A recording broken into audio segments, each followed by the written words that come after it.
بیت اللہ میں طواف کرنے کا سنت طریقہ پیارے رسول صلی اللہ علیہ وسلم آئے عمرے یا حج میں، یہ جو طریقہ ہے وہ یہ کہ آپ آتے ہوئے کوئی صلاۃ وغیرہ نہ پڑھیں، تحیۃ المسجد یا اور کچھ، آتے ہی پیارے رسول صلی اللہ علیہ وسلم کا حجر اسود کے سامنے گئے، آپ نے استلام کیا، اونٹنی پہ بیٹھ کر کے آپ نے، تاکہ لوگ دیکھیں کہ کیسے طواف کیا، تاکہ لوگ دیکھیں جو پیارے رسول کر رہے ہیں۔ تو اس سے ہمیں یہ نصیحت ملی کہ ہم بھیڑ بھاڑ میں جانے کے بجائے دور سے اللہ اکبر ایک ہاتھ بڑھا کر کے اللہ اکبر کہیں۔ اور حدیث شریف میں پیارے رسول جب بھی حجر اسود کے سامنے آتے تھے تو اللہ اکبر کہہ کر کے گزرتے تھے، تو اللہ اکبر کہہ کر کے آپ نکلیں، کعبہ بائیں طرف ہوگا، آپ آئیں گے، ذکر اذکار کوئی بھی کرتے رہیں، یہاں قرآن بھی پڑھتے رہیں۔ پھر جب یہ رکن یمانی کے پاس آئیں تو وہاں موقع بھی ملے تو چومنا نہیں ہے، ہاتھ پھیرنا، استلام، اور پھر اللہ اکبر بھی وہاں نہیں کہنا ہے۔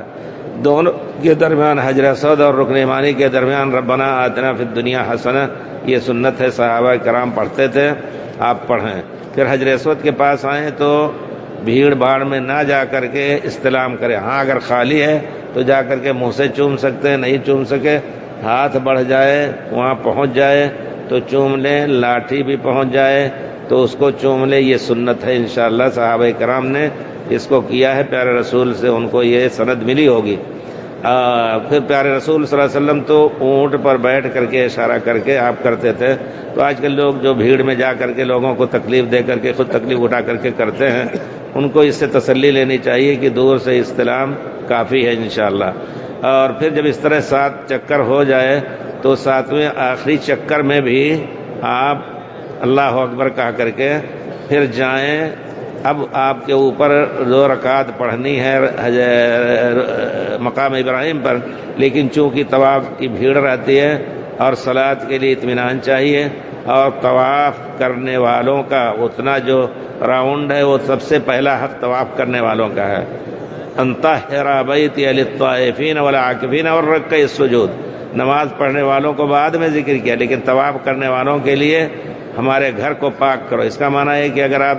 گھیر کر کے اور وہاں پڑھنا چاہتے ہیں نماز تو غلط ہے، آپ کہیں بھی جا کر کے حرم کے کسی کونے میں 2 رکعت صلاۃ پڑھ کے، پھر اگر آپ سنت رسول کے مطابق زمزم پی لیں، اور پھر 9واں یا 10واں چکر استلام آ کر کے پھر آپ صفا مروہ کی طرف جائیں، سنت رسول کے مطابق ان الصفا والمروۃ من شعائر اللہ، پھر رسول پڑھے لوگوں کو سکھانے کے لیے کہ سب سے اور آپ نے فرمایا ابدؤوا بما بدا اللہ، ایک روایت ہے نبدأ، ہم شروع کریں گے جس چیز سے اللہ نے شروع کیا ہے۔ صفا کا پہلے ذکر ہے تو صفا سے شروع کریں گے، مروہ پہ پہنچ کر کے 1 چکر، اور مروہ سے پہنچ کر کے صفا تک دوسرا، اسی طرح 7واں چکر مروہ پہ ختم ہوگا۔ اور صفا کے اوپر سنت ہے کہ آپ ہاتھ اٹھا کر کے کعبے کی طرف، اور لا الہ الا اللہ وحدہ لا شریک لہ لہ الملک ولہ الحمد وعلی کل شیء قدیر، لا الہ الا اللہ وحدہ انجز وعدہ ونصر عبدہ، پوری ایک تاریخ پیارے رسول نے ہر مسلمان کو دہرانے کی ایک تلقین کی ہے کہ یہ دعا پڑھتے تھے آپ، لا الہ الا اللہ وحدہ انجز وعدہ، اللہ نے اپنا وعدہ پورا کیا، نصر عبدہ، اپنے بندے جس کو یہاں سے نکلنا پڑا مجبوراً ان کی تکلیف سے، پھر اللہ نے ان کو مدد، اپنے بندے یعنی پیارے رسول کی مدد کی، اور اللہ تعالیٰ نے اس مکے کو بھی اسلام کے جھنڈے کے نیچے کیا، نصر عبدہ وہزم الاحزاب وحدہ، اللہ وحدہ لا شریک نے تمام گروہوں کو، تمام ٹولیوں کو جو پل پڑے تھے مدینے کے اوپر مسلمانوں کو ختم کرنے کے لیے، سب کو اللہ تعالیٰ نے پچھاڑا، ان کو شکست دی۔ یہ پڑھ کے اور پھر وہاں مروہ پر بھی اس طرح پڑھیں، اور جتنی دیر تک کھڑے ہو کر کے دعا مانگ سکیں مانگیں۔ اس کے بعد آپ جا کر کے پورے بال مڈائیں یا پورے بال کٹائیں، 2-4 کینچیوں سے ادھر ادھر کاٹنے سے وہ واجب ادا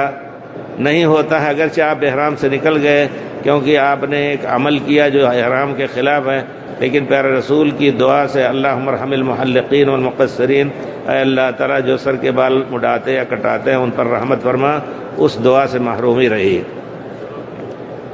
مسجد نبوی میں زیارت رسول کا شرعی طریقہ یہ ہے کہ آپ جائیں انشاءاللہ اور قبر مبارک کے سامنے کھڑے ہو کر کے السلام علیکم یا رسول اللہ، جس طرح عام قبر پہ جا کر کے کہتے ہیں السلام علیکم یا اہل القبور، السلام علیکم یا ابا بکر، السلام علیکم یا عمر، اور وہاں درود بھی دیر تک نہ کھڑے ہوں، دوسروں کو موقع دیں۔ پیارے رسول نے وہاں بار بار آنے سے بھی منع کیا ہے، لا تجعلوا قبری عیدا، میری قبر کو عید نہ بناؤ۔ عید کی معنی عود، بار بار آنا۔ اسی وجہ سے صحابہ کرام میں سے کسی سے ثابت نہیں کہ وہ دوڑ کے جاتے تھے ہر نماز کے بعد یا اور کچھ وہاں قبر مبارک کے پاس صلات، ہر کہیں ہوتا تھا، صلات پڑھتا تھا۔ عبداللہ ابن عمر رضی اللہ تعالیٰ عنہ مشہور ہیں کہ جب سفر سے کبھی آتے تھے تب جاتے تھے قبر مبارک پر، اور یہاں آپ سمجھتے ہیں کہ 8 دن کے موقع ہے ہم صبح شام جائیں، نہیں صحیح ہے یہ، کہیں بھی رہیں۔ اللہم صلی علی محمد، پیارے رسول نے فرمایا صلوا علی حیثما کنتم فإن صلاتکم تبلغنی، فرشتے لا کر کے تمہارے صلات کہیں